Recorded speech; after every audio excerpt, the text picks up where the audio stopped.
नेहमीप्रमाणे 5:30ला ऑफिस सुटल्यावर प्रतीचा प्रवास 5:45ची बोरिवली स्टॉप लोकल पकडून मी घरी निघालो. स्टेशनमध्ये असताना माझ्या मित्राचा राजेशचा मला फोन आला. म्हणाला, मला थोडी शॉपिंग करायची आहे, तू मालवणला उतरल्यावर थोडं थांब, मी आलोच. मी हो थांबतो म्हटलं. मालवण स्टेशनच्या बाहेर अगदी समोरच एम.एच. मिठाईवाल्याचं दुकान आहे. उजवीकडे पानपोही आहे आणि बाजूलाच पार्किंगसाठी आडवे लोखंडी अँगल लावलेले आहेत. त्यावर चढून मी राजेशची वाट बघत बसलो. एक 70 ते 75 वयाचे गृहस्थ, डोळ्यांवर जाड भिंगाचा चष्मा, थोडे मळकटलेले सदरा धोतर नेसलेले माझ्याजवळ आले. मी त्या लोखंडी अँगलवर 3 ते 4 फुटाच्या उंचीवर बसलेलो असल्याने त्यांनी माझे गुडघे धरले आणि म्हणाले, ए बाबा, एक वडापाव घेऊन दिलास तर बरं होईल. ते आजोबा नेहमीच्या भिकाऱ्यांमध्ये वाटत नव्हते किंवा ते रोज भीक मागत असतील असेही त्यांना बघून वाटत नव्हतं. अचानक एका वयोवृद्ध माणसाने पाय धरल्यावर मला एकदम अवघडल्यासारखं झालं. मी त्यांचे हात धरून ताबडतोब अँगलवरून खाली उडी घेतली आणि खिशातून पैसे काढले. म्हणालो, आजोबा, तुम्हाला भूक लागली, हे घ्या 50 रुपये, तिथून घ्या तुम्हाला जे हवं ते. ते म्हणाले, नको रे बाबा, नको, पैसे नको, वडापाव घेऊन दे तेवढा. मी म्हटलं, थांबा इथेच, मी घेऊन येतो. एम.एच. मधून मी लगेच 2 वडापाव आणून आजोबांना दिले. ते जमिनीवर बसून खाऊ लागले. मला म्हणाले, वर नको बसू, पडशील, इथे बस माझ्या बाजूला. कोणी सोबत बसलंय की मलाही जातील 2 घास. मी अधरच बसलो आणि त्यांची विचारपूस करायला सुरुवात केली. कुठून आलात, कुठे जायचंय, कोणाला शोधताय, वगैरे वगैरे. मी हिंगोलीवरून आलो आहे, तिथेच एका खेडेगावात राहतो बायकोसोबत. तुझ्या एवढाच आमचा एकुलता एक मुलगा इथे मुंबईत मोठ्या कंपनीत इंजिनियर आहे. 2 वर्षांपूर्वी त्याने प्रेमविवाह केलाय. त्याची बायको शिकलेली, नव्या विचारांची आहे. तिला सासू सासरे म्हणजे आम्ही गावठी गावंढळ वाटतो. तिला आमच्यासोबत राहणं आवडत नाही. त्यामुळे मुलगा इथेच वेगळा राहतो 2 वर्षापासून.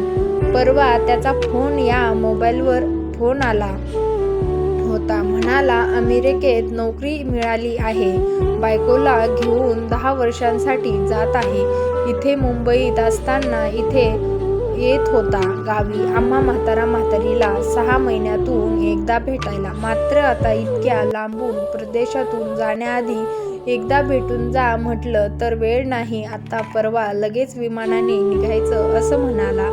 पुढचे 10 वर्ष जगतोय की मरतोय कोण जाणे, म्हणून म्हटलं आपणच भेटून यावं मुंबईला जाऊन. काल संध्याकाळपासून मी या मुंबईत विमानतळ शोधतोय, पण इथे मालवणमध्ये विमानतळच नाही असं म्हणतायत इथली लोक.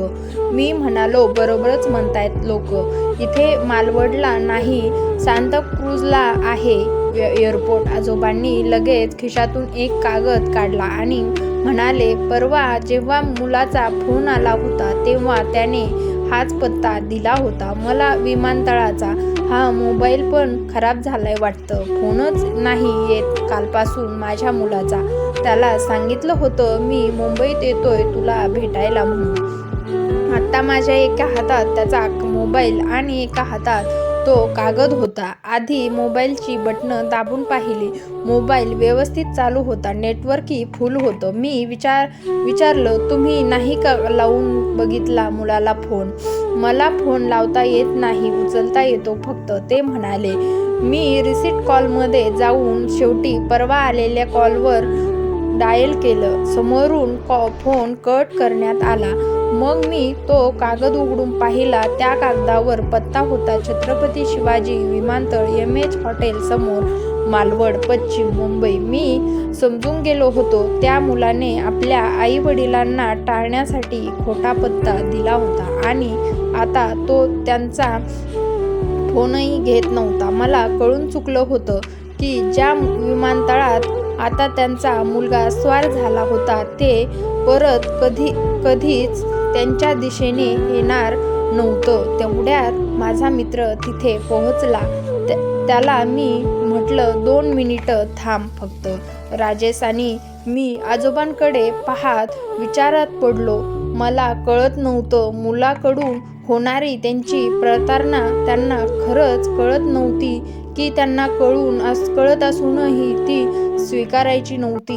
कदाचित आपला पोटचा मुलगा आपल्यासोबत असं वागू शकतो यावर त्यांचा विश्वासच बसत नसेल. आजोबांना मी म्हणालो, आजोबा, एव्हाना तुमचा मुलाचं विमान सुटलं असेल. तुमची आणि त्याची भेट होईल असं मला वाटत नाही. तुम्ही जसे आलात तसे परत जा गावी. आजी तुमची वाट बघत असतील. घरी एका क्षणात त्यांचे डोळे भरून आले. अश्रू भरलेल्या डोळ्यातून ते माझ्याकडे पाहत होते. तिकिटासाठी पैसे देऊन मी त्यांच्या हातावर हात ठेवले आणि विचारलं, मगापासून मी तुमच्या हातात तो डब्बा पाहतोय. काय आहे त्या डब्यामध्ये? ते म्हणाले, मुलाच्या आवडीचे बेसनाचे लाडू आहेत. त्याच्या आईने बनवून पाठवलेत त्याच्यासाठी. आता मात्र एका धारदार सूर्याने काळजात वार करावा आणि सर्व अंतःकरण रक्ताभंबाळ व्हावं अशी माझी अवस्था झाली. निश्चिंब तसाच त्यांच्याकडे बघत बसून राहिलो. तेवढ्यात मित्राचा आवाज आला, चल ना. आणि मी भानावर आलो. त्या गर्दीतून मित्राच्या मागे चालत राहिलो. घरी आल्यानंतर रात्री उशिरापर्यंत झोप लागत नव्हती. राहून एकच प्रश्न होता.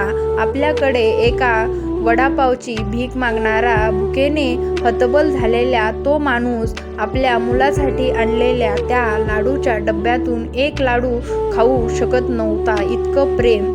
स्टोरी आवडली असल्यास लाईक, शेअर, सबस्क्राईब नक्की करा. धन्यवाद.